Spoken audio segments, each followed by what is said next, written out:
Hi everyone, this is Kijimo Vlogs, a Filipino actor based here in Kingdom, Saudi Arabia, and welcome back to my channel. Agad-agad gawa natin ng reaction video ang Barda compilation because why not? At sinusubok na naman tayo ng mga panahon for today's video. Charis!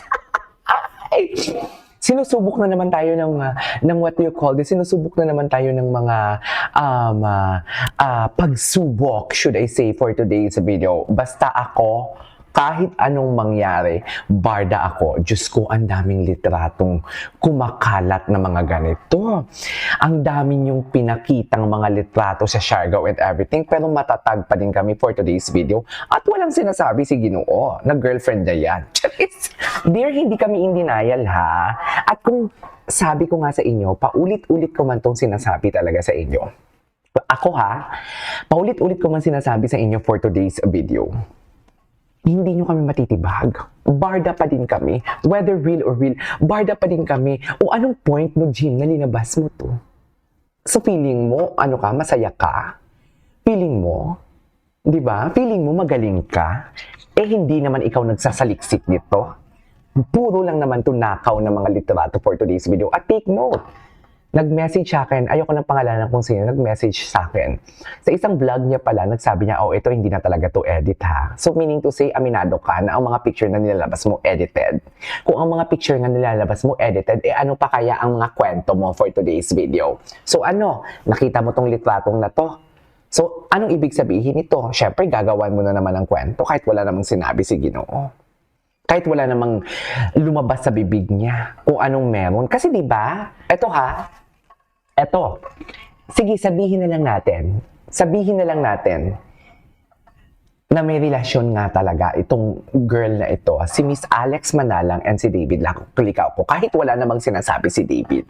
Sabihin na lang talaga natin. Eh ano yung mga indikasyon ni Barbie before? Ano yung indikasyon? Ang mga paramdam ni Barbie sa IG, paramdam ni David sa IG. Ano yung mga pa-worried faces ni Barbie? Ano lahat yon? Lahat. Ano yon? Eh, ikaw din naman mismo nagsabi na sa 3 years or 4 years nila na love team, never silang nag-date. At sino ka para alam mo yon? Wala kang alam. At sino ka para sabihan kaming fake news? Kasi hindi mo nakikita ang mga alam namin. Ganon ba yon? Sabihin man natin na, anong point mo kay Jay? Bakit sinabi mo na kung girlfriend to ni David, anong point mo doon kay Barbie? Ang point ko is, aside sa ayokong i-bash ninyo si David, ang point ko is, paano tayo nasabihang fake news kung ang alam natin ay hindi niya alam? Kung totoo mang girlfriend ni David to, or kung may relasyon man sila, what went wrong? Bakit hindi nag-work out ang Barda? Kung totoo man ha. Kasi ako alam ko talaga na may something ang Barbie and David way back before.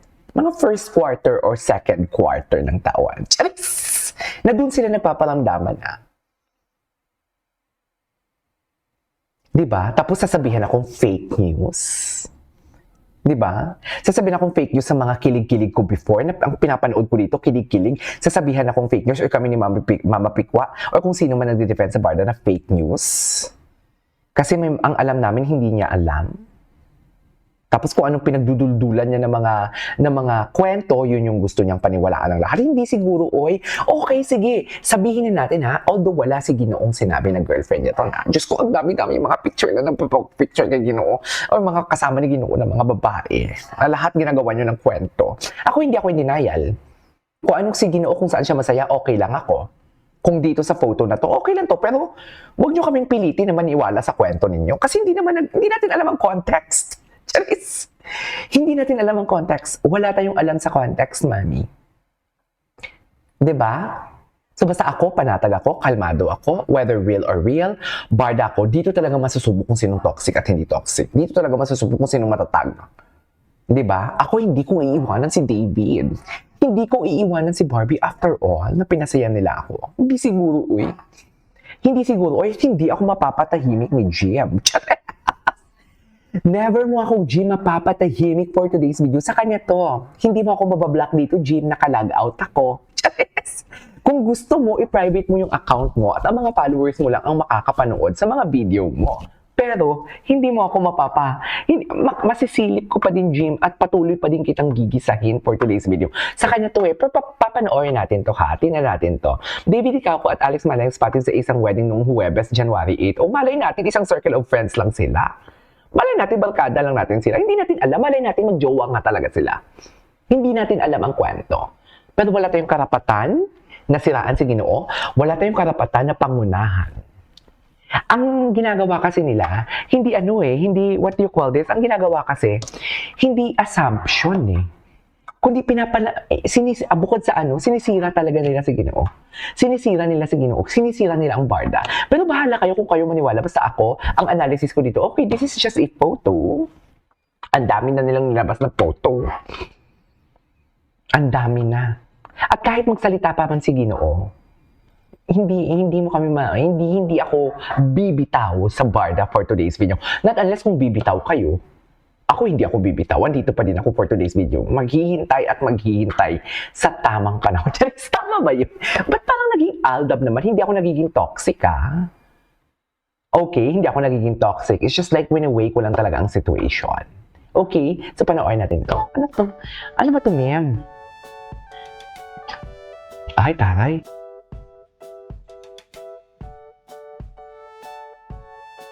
Ganun ba talaga dapat? O,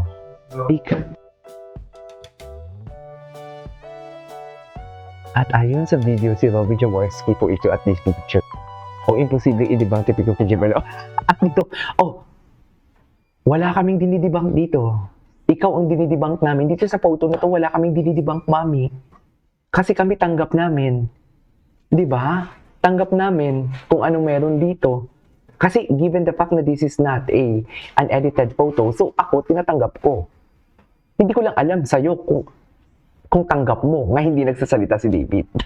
Hindi ko lang alam kung tanggap mo na mayroon talagang something before si Barbie and David. Na yan yung hindi mo matanggap-tanggap. At hindi mo matanggap-tanggap, sino to?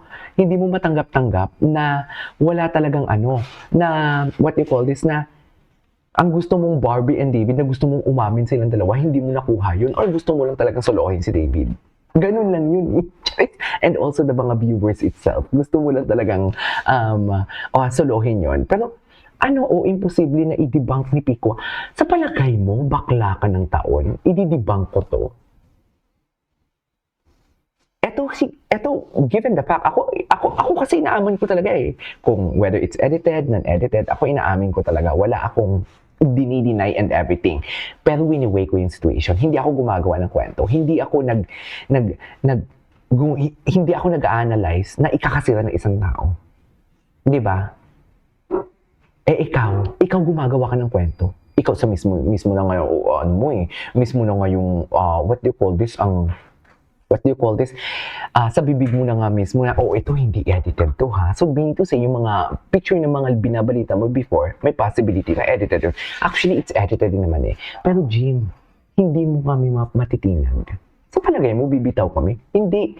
Aagawan ka namin lalo ng viewers. Ganun lang yun.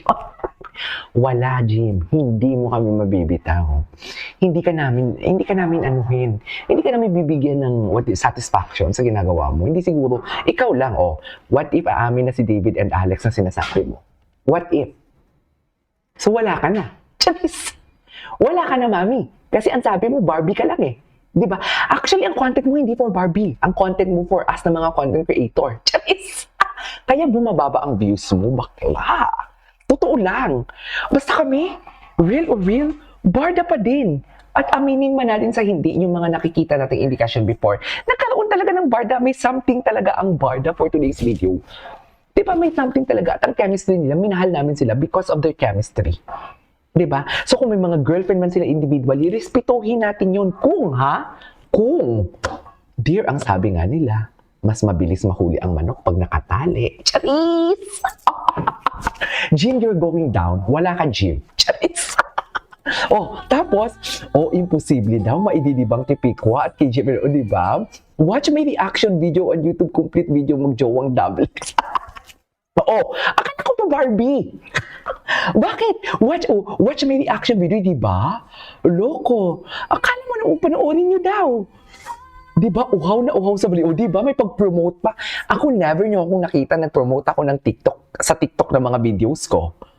Never. Even sa X, never. Even sa Facebook, YouTube, what do you call this? YouTube, Facebook page ko, never. Never ako. Ikaw talaga, uhaw. Ito yung cloud chaser. So halata, Barbie siya, di ba? Pero bakit niya may double X? Panindigan mo yung sinasabi mo. Kasi ako nga, pinapanindigan ko, Jimmy. Pinapanindigan ko na whether may girlfriend, si David, at hindi yun si Barbie, whether may kanya-kanya silang relasyon, at hindi ang Barda endgame sa ngayon, ha? Tanggap ko. Pero I will do support them kasi love ko sila at hindi ko sila sisirain. Ikaw, panindigan mo, Jim. Panindigan mo. Mag-Barbie ka. Ano? Sa bibig mo yan mismo, sabi mo, wala kang pakialam kung anong gagawin ko. Hindi eh. Sa bibig mo mismo nagsabi na ayaw mo kay David at Barbie ka lang. Pues panindigan mo. Oh, hindi mo pa panindigan. 'Di ba? Wala kang prinsipyo. Paano ka paniniwalaan ng mga viewers mo kung wala kang prinsipyo? Kasi ako, stand still. Kami ni Barda United, kami ni Madam Pikwa. Stand still. Nakatayo pa din kami. Nakatayo pa din kami at marami pa din kami views kasi may credibility kami. What do you call this? May paninindigan kami. Kung ano ang stand namin, pinapanindigan namin. Lahat ng mga questions, sinasagot namin, ikaw, mawawala ka na naman bigla. You're going down. Sa palagay mo, manonood na double X? Bobo ka ba? At charis. Sa palagay mo, meron? Ang tanging mainstream talaga is David and Barbie. Sa palagay mo, meron. Wala na. Going down. Anyways, ituloy nga natin to mamaya. This is KG Vlogs. It's your my next vlog. Bye.